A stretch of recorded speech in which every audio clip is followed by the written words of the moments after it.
Quand vous commencez à monter un projet, vous n'avez pas assez de temps à consacrer dans le domaine spirituel. Il y a un capital spirituel en termes de vision spirituelle qui doit accompagner votre business. Il est d'autant plus important même que votre capital financier avec lequel vous engagez l'affaire.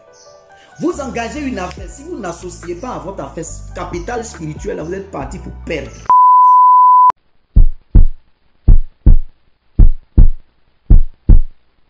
Vous devez avoir des conseillers spirituels. Il faut que vous ayez des conseillers spirituels. Attachez-vous à vos pasteurs, attachez-vous à vos prophètes, attachez-vous à l'homme de Dieu, à qui Dieu vous a connecté. L'apôtre, le pasteur, le docteur, le serviteur de Dieu peut être en même temps un conseiller matrimonial, un conseiller d'affaires, un guide. En somme, c'est aussi un conseiller en investissement. Vous voyez, par moments, j'entends des gens dire bon, moi, je ne peux pas prendre conseil, marcher selon les conseils de quelqu'un qui n'a pas réussi dans les affaires, dans tel ou tel domaine.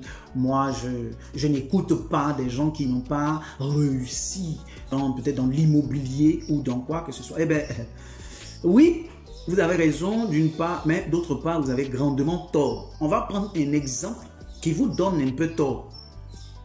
Dans 2 Chroniques 26, le verset 5, la Bible parle d'un roi, Osias, un roi qui a commencé à gouverner depuis l'âge de 16 ans. Il a régné 52 ans sur Jérusalem. Et la Bible dit que son règne était solide et stable.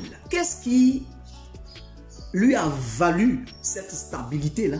Qu'est-ce qui lui a valu le trône aussi longtemps? Conduit le peuple dans une tierce prospérité aussi longtemps? C'est grâce au conseil d'un prophète qu'on appelait Zacharie.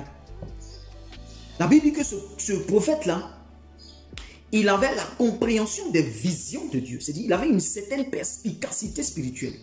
Il avait un esprit supérieur. Il pouvait avoir une lecture claire des choses spirituelles qui entouraient le règne du roi Osias. Que Osias cherche Dieu de tout son cœur à côté du prophète Zacharie lui a valu la prospérité de son royaume et la stabilité. Zacharie n'était pas un investisseur. Zacharie n'a jamais créé une entreprise. Zacharie n'était pas un homme riche qui avait accumulé des biens. Parfois, retenez bien ce qui va suivre. Quand vous voulez créer une entreprise, vous avez besoin d'un capital. Je suis sacrificateur. Il y a un capital spirituel. Il y a un capital en termes de vision spirituelle qui doit accompagner votre business. Ce capital-là, il est d'autant plus important même que votre capital en matière d'argent, votre capital financier avec lequel vous engagez l'affaire. Vous engagez une affaire, si vous n'associez pas à votre affaire capital spirituel, vous êtes parti pour perdre. La capacité de comprendre l'environnement spirituel qui est autour de l'affaire que vous voulez entreprendre. L'atmosphère spirituelle dans laquelle baigne l'idée que vous avez bien mis sur papier. Sur quoi est-ce que repose l'affaire que vous voulez entreprendre dans le spirituel? Vous devez le savoir avant de vous engager. C'est pourquoi vous avez besoin d'un conseiller spirituel. Il y a une chose que tu dois comprendre. Le flair spirituel.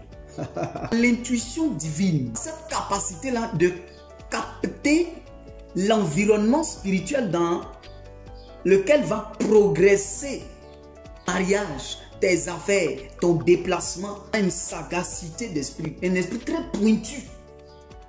C'est pourquoi vous devez avoir un conseiller spirituel. Regardez encore une autre raison pour laquelle vous devez avoir un conseiller spirituel.